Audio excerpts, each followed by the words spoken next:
You're listening to Make It Big, a podcast about all things e-commerce, created by Big Commerce.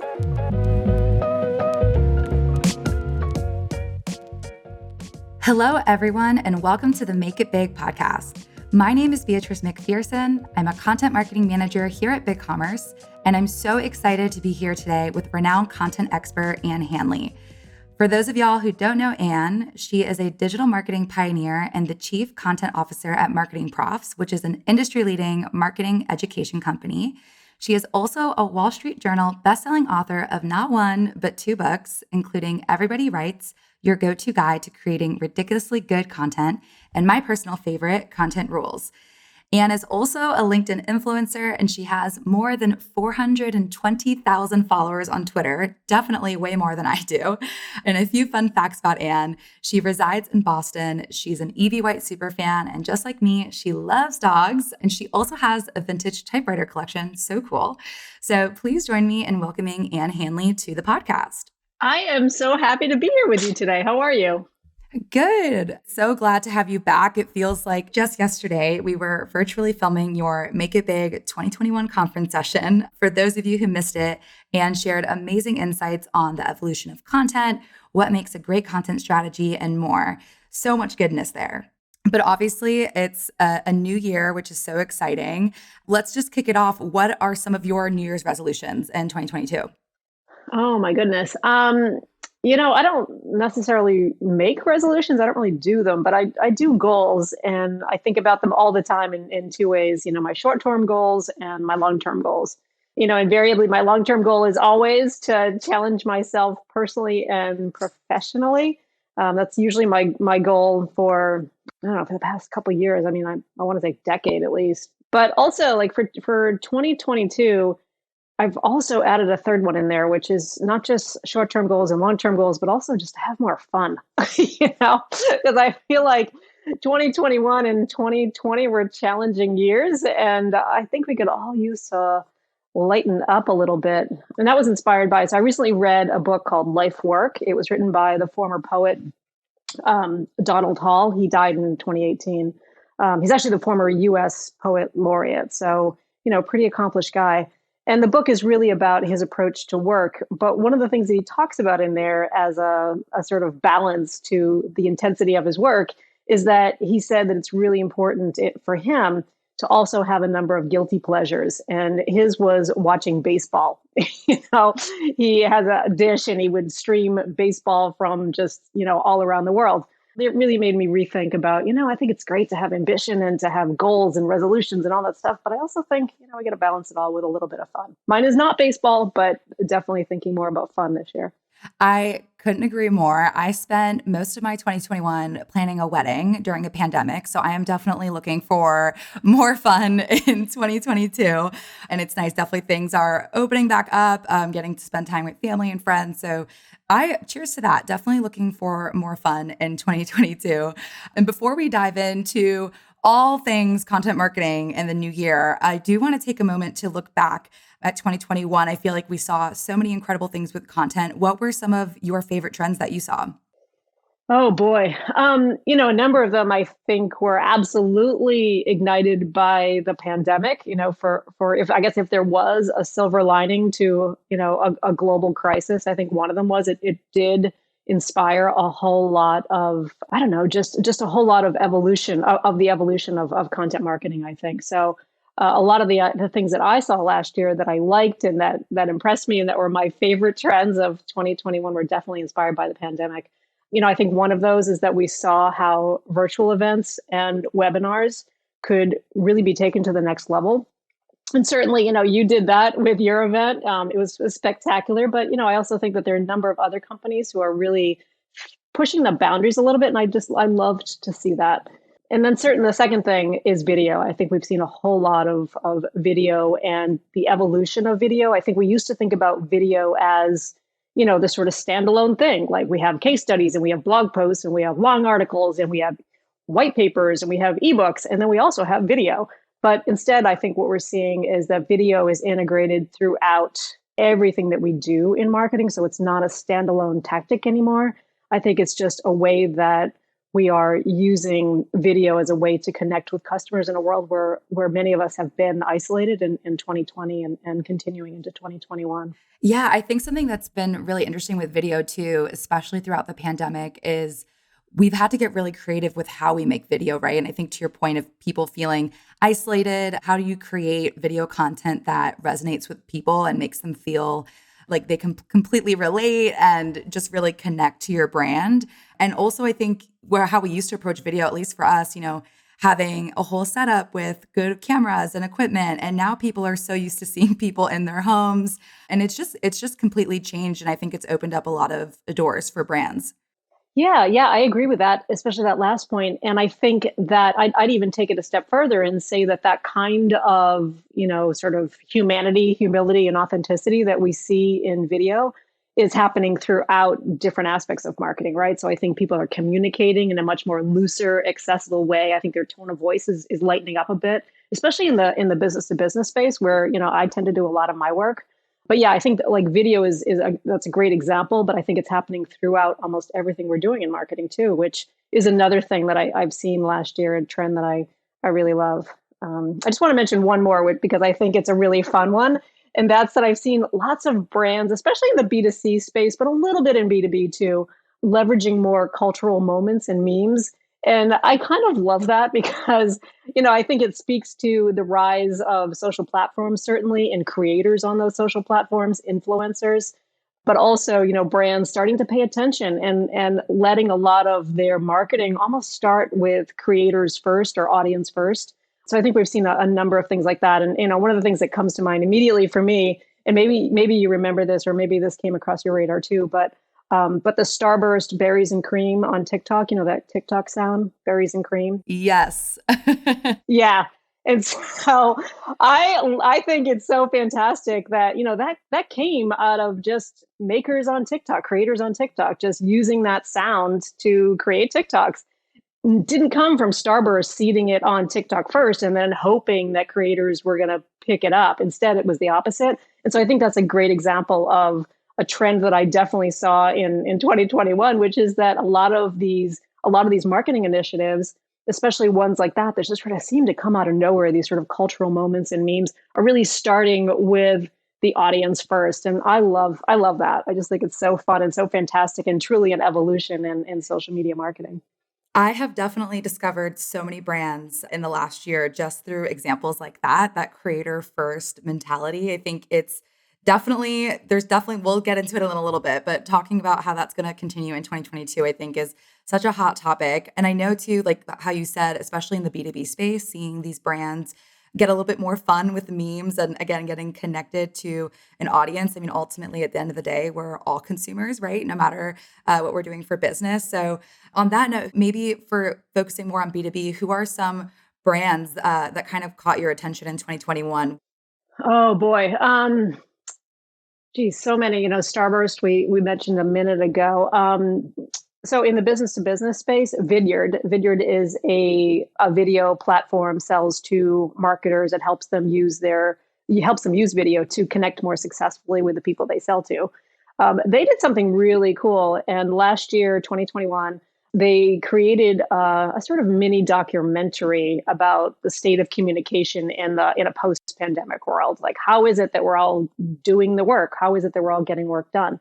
So the fact that a B2B company produced this documentary, it was about 14 minutes long, and it wasn't about the tool or the technology. Instead, it was about communication, just straight up communication and how we are communicating and selling and connecting with one another, all of those things in 2021 in post-pandemic world.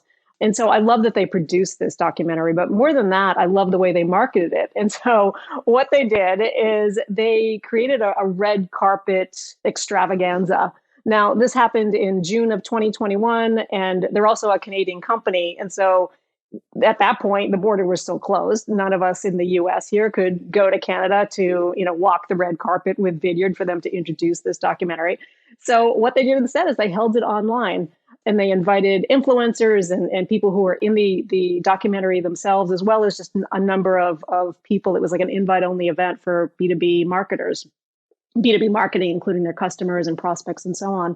And they literally held it as an event, had the influencers there, had the people who were in the documentary, they had them are in like a fireside chat afterward. They sent in advance of that kickoff event, of the red carpet event. They sent like packages to each one of us who were coming. So it had like popcorn in it and some fun swag, and it like the whole thing became an event. They just didn't release it on YouTube and call it a day. Instead it became like there were so many different touch points that they used, and they created a true event around something in a virtual environment. So super just creative use, I think, of marketing your marketing, as I would call it. So I love that.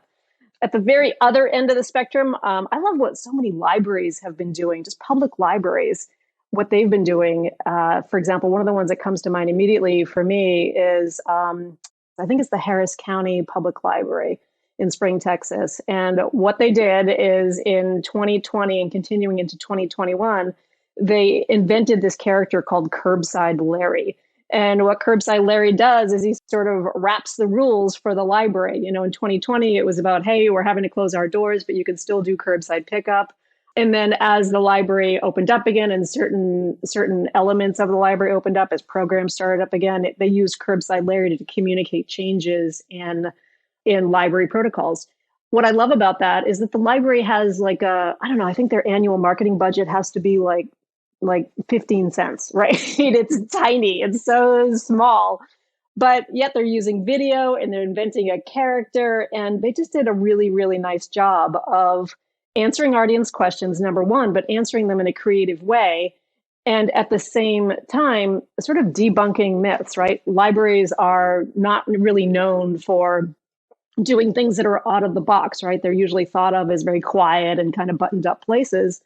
But yet, programs like Curbside Larry, and there are a number of others that I saw come from libraries, really help debunk that myth. And so I love that idea. And those are just two examples of things that I saw in 2021 that I thought were super effective. Yeah, I love that example. Also, Curbside Larry, like what a character. I feel like that's so on brand for a library and kind of keeping that spirit alive, right? When a lot of people, especially I'm sure parents with kids go to library all the time, like to have something that they can still feel engaged and there's that sense of community. I think that's awesome. So if you had to sum up content marketing in 2021 in 3 words, what would they be? I think it would be like unleash the Kraken, only I'd say it really loud. It'd be like, unleash the Kraken. Because content marketing has certainly been around forever in its modern, iteration. It's been around since at least 2010. So it's been here for decades, certainly. But what I saw in 2020 and 2021 is that so many more companies really had to rethink their content marketing programs and their content marketing efforts, because content was suddenly front and center in how we had to, or in what we needed to communicate and tell our story to our customers and our prospects. And so in 2020, I think we saw a lot of companies that are like, holy wow, we better like really step up our game. And then in 2021, I think there's so many companies were just killing it. And, a few of the examples that I talked about there, I think are just a clear example of that. Yeah, I think as they say, content is king, or as I like to say, content is queen. But I think in 2021, to your point, it definitely is here. And I've been reading so many different articles about, right now there's the great resignation going on, and a lot of executive leaders are spending a lot more time focused on content marketing. And I think across the business, people are really understanding the value and understanding if they're willing to tap into that creativity, there's going to be a reward, right? You're going to have a much easier way. And I know you mentioned a little bit before about how to market your marketing, I think it really is such a full circle, right? And so obviously we saw so much growth and creativity in 2021. And I love your 3 words. I think it's very on point. But I want to now shift gears and look at the fresh year in front of us. So we're in 2022. We talked a little bit about, creator first, about video. What trends do you think are going to carry over into the new year? And what new tactics are going to be really important for merchants to continue growing their content marketing? The last time we were together at your event, I talked a lot about the importance of email newsletters. And I still think that, even in a world where we have so many opportunities and so many channels, we just talked about, TikTok, for example. But even in that world where there are almost limitless ways to connect with your audience, I do believe that your email newsletter is truly at the heart of your communication strategy with your own audience. And there's a couple of reasons why I think that. Number one, it's you own the data, right? And as much as I love TikTok, I mean, there's nothing I love better than scrolling TikTok. I can easily burn an hour there. And I love what brands are doing there. There's such creativity, and it's just a fantastic platform. So as much as I love that, as much as I love Instagram, and as much as I can, I've long loved Twitter. Despite all of that, I still think that the email newsletter is where you truly own the data. All those other platforms, you're fighting an algorithm, right? The algorithm is in control. And as a marketer, I want to be where my audience is in control. I want to be where my customer is in control. And I want that bar to be super high. So for example, if I'm on the email list of a brand that I've done business with, or that I like, or that I may be thinking about doing business with, and I don't feel like they're delivering value to me, I can unsubscribe easily, right? One click and boom, I'm gone. They can never darken my doorstep again. And flipping that around, as a marketer, I love that that bar is so high, because you can't anymore.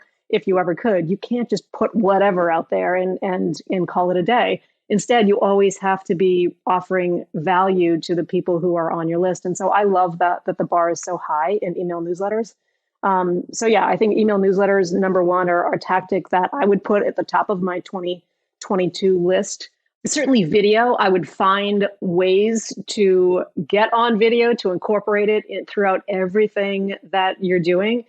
Putting a video in your blog post, for example, making sure that you're thinking about in every content asset that you create, is there an opportunity to include video, even if it's only in the promotion of that asset? I think it's really important to just be thinking of, like, just stay a step ahead of that and really think it through. What else? Virtual events and virtual webinars, I think, are definitely going to be here in 2022. I think one of the things that we learned in 2020 and 2021 is that there is a whole lot more untapped creativity in virtual events. And I think we're going to continue to see that evolve as the tools and the platforms continue to evolve. There's a whole lot of maturation that has happened in that industry. And I think we're going to see more of that in 2022. The example I gave a few minutes ago of Vidyard with their red carpet, like, that's the kind of thing where, think that, like, almost any brand can do that. If you are a merchant and you have a new product coming out, like, you can do something like that, really create an event, even in a virtual scenario. And so, yeah, those are three that I think are important and will continue: newsletter, videos, and then virtual events and webinars, and even some hybrid in some cases anyway, some hybrid versions of that. Yeah, I want to dive into everything you just said because there's so much goodness.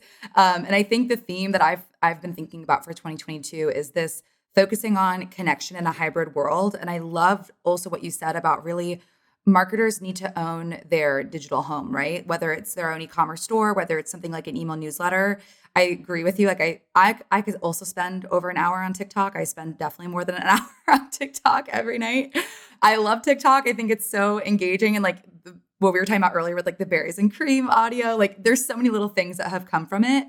I still feel like social commerce is so important and it's definitely growing. But for me, avenues like TikTok and Twitter and Instagram are so much about product discovery or brand discovery and that initial connection, right? So understanding who a brand is and what they value, what they sell, who they are, all of that, it kind of gets people in. But obviously, as marketers, the end goal is not just to get people's attention, but to really convert them into customers and have loyal customers. And I think that's really where the goodness is. And we'll dive in now, of course, of what merchants should be doing. And I know something you talked about in your Make It Big conference session in 2021 was really the importance of content and community. And I really do believe that they go hand in hand so strongly. I have a few friends who are entrepreneurs and they're just starting new businesses. And a piece of advice I always give them is obviously, an amazing product is vital to any business. It's the backbone of your business. If you don't have a good product, like, it's not going to succeed. But really what it's going to set you apart from your competitors, I think, especially in this day and age, is all going to be around your brand and your content. And obviously, like we've talked about email, there's a bunch of different avenues in which you can showcase that to your customers. But how can merchants create and foster more connection with their customers through content? And how can they really sell their product through the lens of a brand? Yeah, I mean, that's such an important question. And I love the way you just framed that because, yes, you're absolutely right. I think that an amazing product is vital to any business, but it's not enough. Like, you also have to think about what is the story that you're telling about that amazing product. And that's really what we talk about or what we mean when we talk about brand. And really, what's the purpose of brand? It's to connect emotionally with your customers. And how do you tell that story or how do you connect with them? It's basically through the content that you're producing and the content that you're promoting. And so I think the first thing is just to really see the connection between all of those things and really think about it from your own point of view. And so your question, like how do you sell product through the lens of your brand, I think is a good one. I mean, the first thing is that you've got to show up. You've got to put your whole self into what you're doing. I see a whole lot of copycat content on social media, right? I see a lot of people who aren't really showing the people and the energy and the emotion behind a brand. Like, why did you do this? Like, show me your face, turn that camera around. Yes, showcase your products, but also, show me you. One of the examples that I just want to share really quickly is that I in the past holiday season, I did a whole lot of like sort of product discovery, I guess you would call it, on Instagram and on TikTok. And it wasn't like I would get onto TikTok or get onto Instagram and think, you know what, I'm going to discover a product today. Like, it wasn't about that, right? No one goes into it, in very rare cases anyway. No one really goes into it with that mindset. But instead, as I'm scrolling around Instagram, I came across a couple of merchants, and I thought, God, like this is really cool. In one case, it was an artist in Greater Boston where I live, and she sells her products and her services online exclusively, and obviously is pretty active on Instagram. But she didn't have a massive following, but somehow she got on my radar, and somehow she popped up in my feed. And she and I ended up exchanging a couple of messages, and for me, it was very simply like, "Hey, I love your work," and she's like, "Thanks so much. I have some new stuff coming out." But the reason why I'm sharing the story and the reason why I think it's relevant to everybody here is that, she responded, like, and it was her, and depending on the size of your company, that maybe not be possible, but I think you've got to empower somebody to represent you and your brand on social platforms, like this, someone who can really respond and engage with your community. I think that's the key to selling your brand in 2022. And yes, ultimately, I did end up buying some things from her, but it took a while. Like, she didn't come across with a hard sell. I kept liking her stuff. And of course, the algorithm did its job and it kept showing me her stuff. And, over time, eventually, I did end up buying something from her for this past holiday season. But what stuck with me is the fact that, she was a real person. She showed her face, she showed up, she showed the work, the process.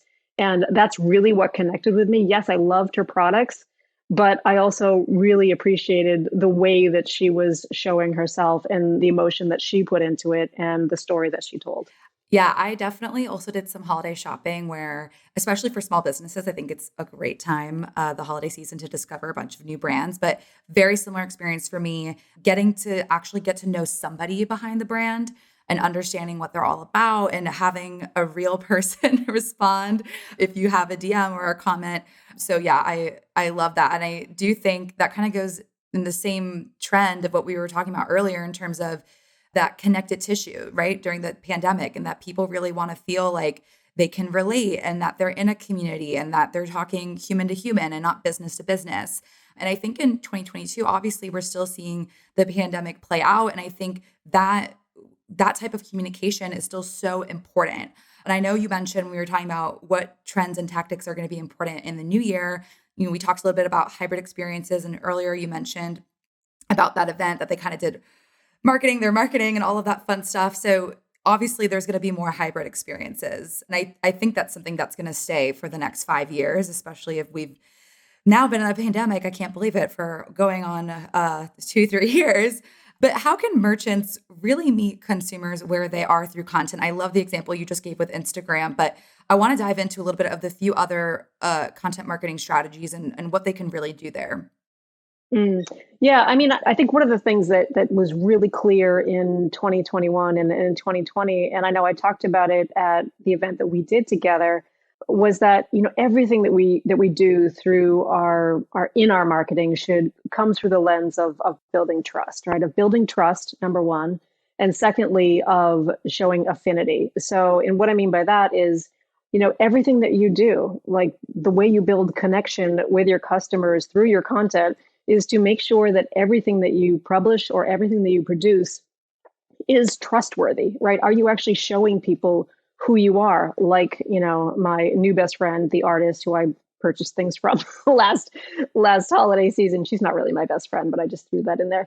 And so, are you building trust? Like, are you showing me who you are? Or are like, just like you were just said a second ago, like, are you actually responding to DMs? Is it an actual person? Are you empowering that person or you to show up with your whole heart and your whole self? And it sounds so elemental, like it sounds so obvious, like, well, of course, but like I can count on one hand the number of brands who I think do that super well. And so, make sure that you are doing that, because I can't build trust with a product, right? I can build trust with a person. And so make sure that you're showing me that person. So building trust also, I think, plays into, are you going to be there for me long term? So making sure that you are very clear about, sort of how you are showing up long term post sale, for example. It's not just all about that initial exchange, right? But ultimately, are you there long term? So building trust. And secondly, showing affinity. Like, are you actually showing people who you are? Do they like you?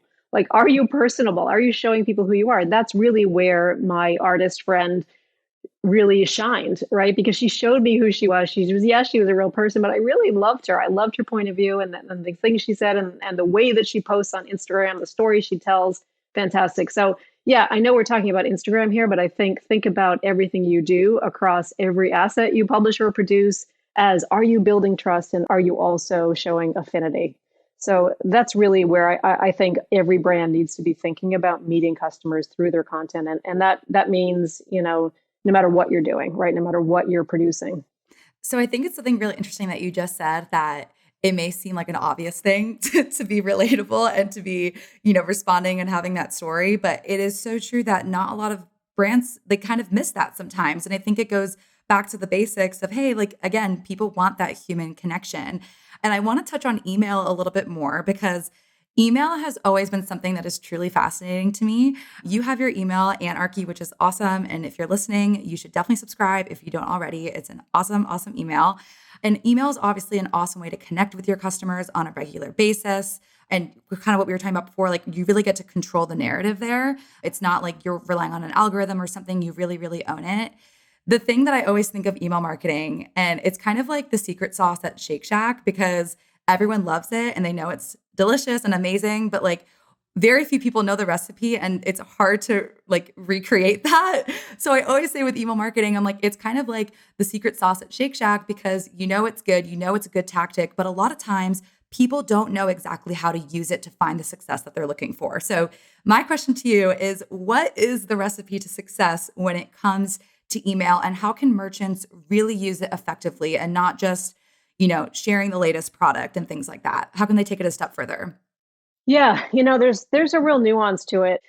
Just a couple weeks ago, so I published the 100th edition, or the 100th issue of my email newsletter, Total Anarchy 100. It was like such a moment for me.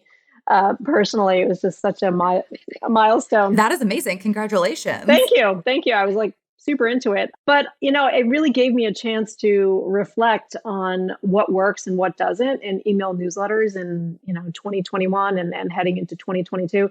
And so I published this ebook 100% free of charge. It's called How to Newsletter. Maybe we can drop a link here. If your listeners are interested, they can go and download it. And I really tried to make that guide very actionable for brands who are looking to up their game with their email newsletters specifically. But just to highlight a few things from there, which are really, I guess, really reflects my thinking in 2021 and now here in 2022, is there's a few things. I think the first thing is to in line with what we've been talking about, throughout this conversation today. But make sure your email is from one person. Again, sounds super elemental, but every single newsletter from a brand that I get, almost without exception, there are very, very few, come from newsletter at or name of brand at brand.com, so I think have it come from an actual person. And I think that you should do that whether you are a company or whether of many millions, or whether you're a company of one. I think it's important to build that relationship through a person, because again, people don't build trust with a product, they build trust with a person. And so make sure it comes from a person. The way you write it matters. I think using your voice effectively to communicate with your customers matters a whole lot. I share in that ebook, How to Newsletter, that it takes me between 7 to 8 hours to write my email newsletter. Now, that sounds crazy, right? Like, why do I spend so much time on it? It's because I've chosen to focus my efforts there, because it's literally number one, the thing that I love doing. But secondly, it's the thing that nurtures relationships with people who will ultimately buy from me. And so I do it every other week for 7 or 8 hours, because that's where I've decided that I'm going to really lean in hard and, make that connection clearly with the people who ultimately will buy from me. And so I think, spending 7, 8 hours on something that is truly special and is different, it will kind of put you on the map with your customers, is worth it. So I think that's the other thing, is that you respect the space and to really think about creating something special and not just mailing anything. My experience with a lot of brands is that they suddenly go, oh my God, it's Thursday, we have to have an email newsletter go out, and they don't have this conversation internally until Tuesday night, And so really thinking it through more specifically, and offering customers or prospects something of real value, not just kind of checking the box. What else? Let me see. Tons of, just from a design standpoint, I think tons of white space, short sentences, short paragraphs. I love, love, love long sentences. I'm a writer fundamentally, in my heart. And so I love spending lots of time creating a long sentence. But, email newsletters need short sentences. We're all very busy. And so the inbox is a busy place. Short sentences, short words, and basically creating momentum in the mind of the reader. I don't think the newsletter itself has to be short, but I think it has to feel like, don't let it feel like it's long. You know what I mean? Like, as you're writing it. For sure. Yeah. And I think everything you're saying too it's about being intentional with your emails. And I totally agree. I feel like a lot of times email does come as a last minute thought, like your example of people probably talking about it on a Tuesday night when it's supposed to go out Thursday at 7 a.m. I think it happens all too often. And it's interesting too, what you were saying earlier about having your email actually come from a person. So I mentioned earlier how I got married in 2021, and planning a wedding during a pandemic was a challenge that I was not foreseeing when I got engaged back in 2019. But I used Zola for my registry, and all of their emails actually came from someone named Melissa. I don't know if Melissa's a real person, but it was Melissa. It was Melissa at Zola. And their email marketing, I really just love the way they did it, because again, it was super intentional about trying to help me as a user, as a customer of their product, right? What tips should I be doing? What should I be aware of? What are the rules and the place I was getting married and things to consider?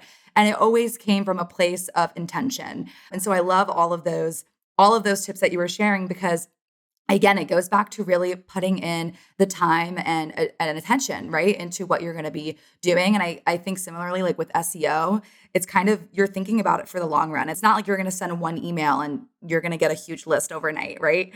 It's about being consistent and continuing to show up for your readers or your listeners or, just your audience. So I love all those things. And we will definitely add a link to that guide in the description of this podcast, because I think there's so much goodness there. And so obviously, yes, like newsletters are a great way of having an ongoing conversation with your customers.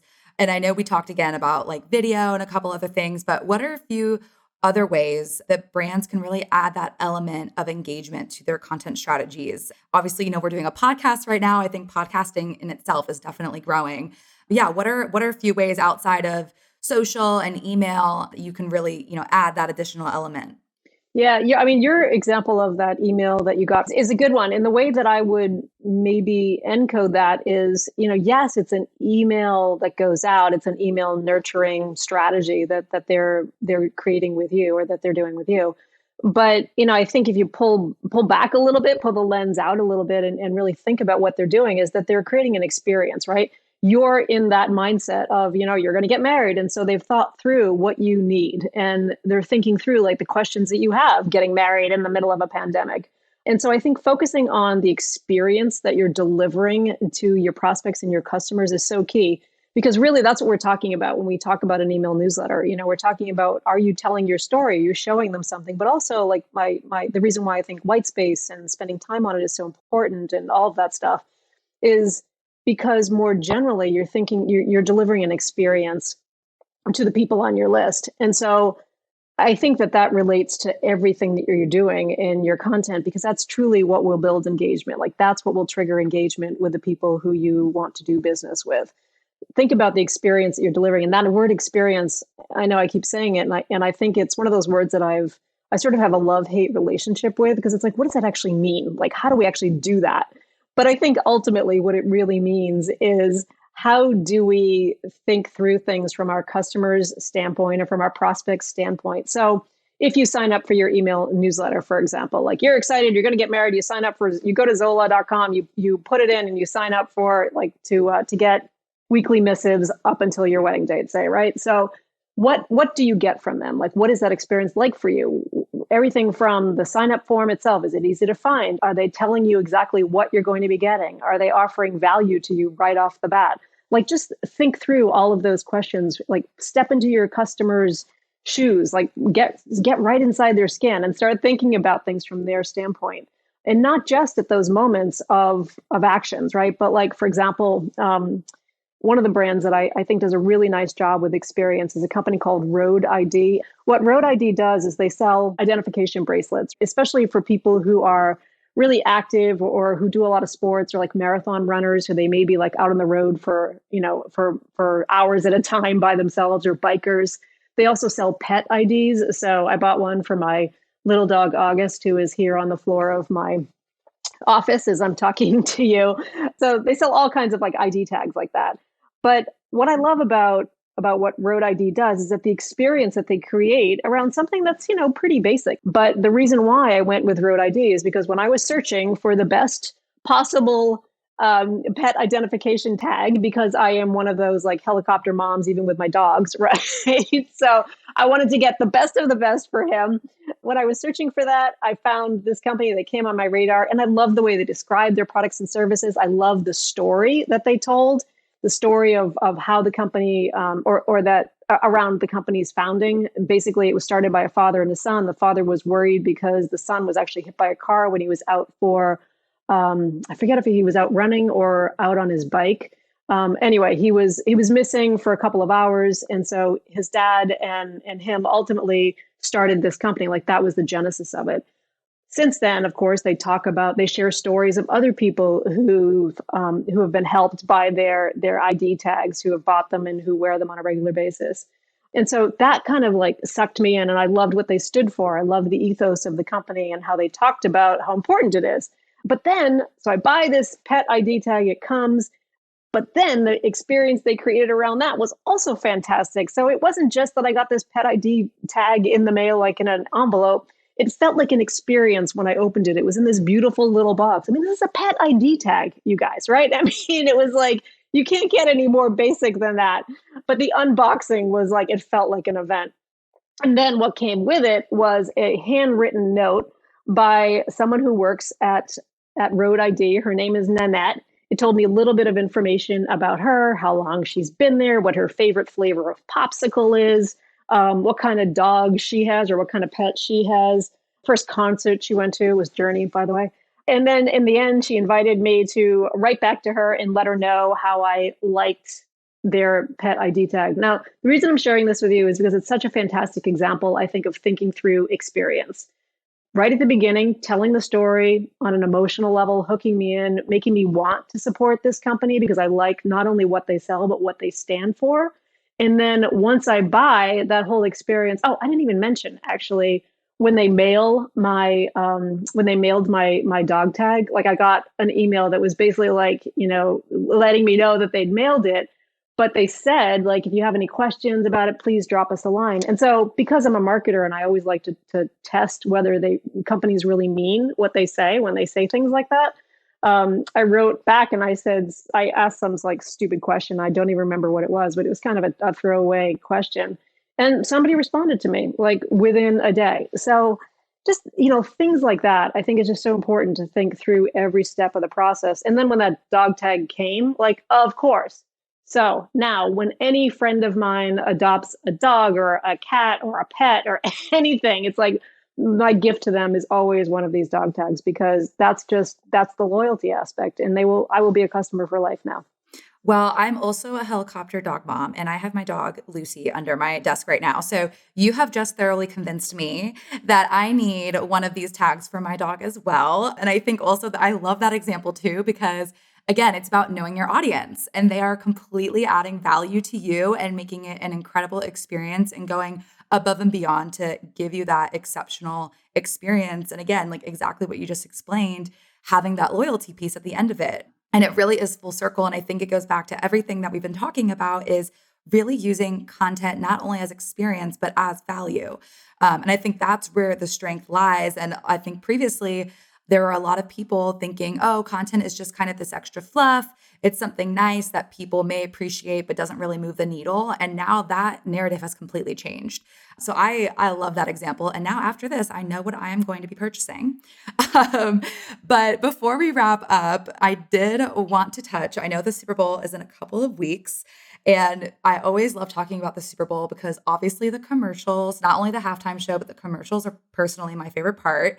And I think this also just ties back to video being such a huge opportunity for content marketers and just advertising in general. But would love to know, what are some of your favorite, all-time favorite Super Bowl commercials? And what are you kind of hoping to see from brands advertising this year? What do you think merchants can take away from those? Hmm. Yeah, that's a good question. There are a couple that stand out in my mind, and they're older too. Like when I think about Super Bowl commercials, like one of the ones that what are the ones that bubble up for me? I think one of them is, and I don't know if you remember this one, but it was a commercial that I think it was Volkswagen. Volkswagen did. It was called The Force. Do you know what I'm talking about? Yes, I do know what you're talking about. Yeah, so where this kid was like he had like a full like Darth Vader costume on, a small kid, like 5 or 6 years old, trying like so many things to like levitate a stuffed animal on his bed to try to influence like what like make the dog do a certain thing like just by using the force like with his hands. But then the last shot is him out in the driveway and in like throwing some force toward the Volkswagen, and the Volkswagen like like beeps on and beeps off, and you see his like then the shot cuts away to his dad like inside like turning the car like the ignition on and off. So just a fun example, I think, of first of all creating relatable content, telling a little bit of a story, and also just using a character, like a relatable character, like that little kid is just like so beautiful, and any parent can can absolutely relate to that kind of storyline. So that's one of the ones that stands out for me. The second one that I think about is like going way back to 1984, and the only reason I don't actually remember watching this live, but one of the reasons why it stands out for me is because I always see it written up by marketers. It was called Apple. 1984. It's produced by Apple, and it premiered it was during the 1984 Super Bowl. So it was produced by Ridley Scott, who later created The Martian. The film The Martian. And the thing that I love about this, and I think why it was so groundbreaking for the time in 1984, was that it never showed the product that it was advertising. Instead, it created like this post-apocalyptic mood more than anything else. And it basically talked about how the Apple Macintosh meant that we would all be individuals, that we would all be able to show our individuality, and that we wouldn't be just like in this post apocalyptic world like 1984, like the famous book suggested. And so I think that's just such a great example of a commercial that is from God, like decades and decades ago, and but still has staying power just because it was so revolutionary at the time. Yeah, I actually, one of my favorite all-time Super Bowl commercials is actually also one from Apple. And it was from, I think it was like a couple of years ago, but I forget what they called it. But basically the commercial was how parents basically just give their kids an iPad when they're being annoying. And so there was during the holidays and they're like, here, just hand them the iPad, hand them the iPad. And basically in the background, the girls were creating this beautiful video on their iPad for their grandpa after it was the first Christmas where they had lost the grandma. And at the end of the commercial, you see the whole family come together over, what was a super normal situation of parents just giving their kids an iPad, and made it a very special moment. And I actually think, I don't know if that was just a holiday. I think they ended up playing that one at the Super Bowl. But again, I think those types of examples, it's really the reason I love, and why I asked the question about Super Bowl commercials is not only is video so important, but I love Super Bowl commercials because they really are a true intersection of like entertainment and video. And just, again, a great example of what you can ultimately do with content and how you can really make that engaging. So with that, I want to thank you so much for all your insights. And this was incredible. We always love having you. Thank you so much for being on the podcast. And if anyone wants more of your expert advice, where can they find you? Oh my goodness. You can find me at annhandley.com. If you are not on my email newsletter list, it comes out every other Sunday. It is the best thing on the internet. It's at annhandley.com/newsletters. You can find it there. Or you can also find me at marketingprofs.com. We produce lots of assets that can help marketers be stronger and better. We're a training and education company that focuses on business to business marketers. So if that is you, you can check us out there. Awesome. Well, I can definitely attest that y'all need to be following Ann. So you need to go do that right now after listening to this. But thank you so much, Ann, for coming onto the podcast. For those listening, tune into more Make It Big podcast episodes featuring more thought leaders like Ann. And be sure to share what you've learned on social and tag us at Big Commerce. Thanks so much.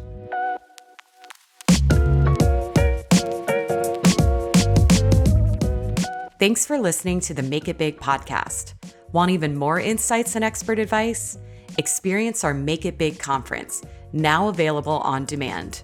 You'll get e-commerce tips and strategies from global thought leaders like Mark Cuban, Ann Handley, and Neil Patel, plus big commerce partners like Google, TikTok, and more. Watch today at bigcommerce.com/makeitbig.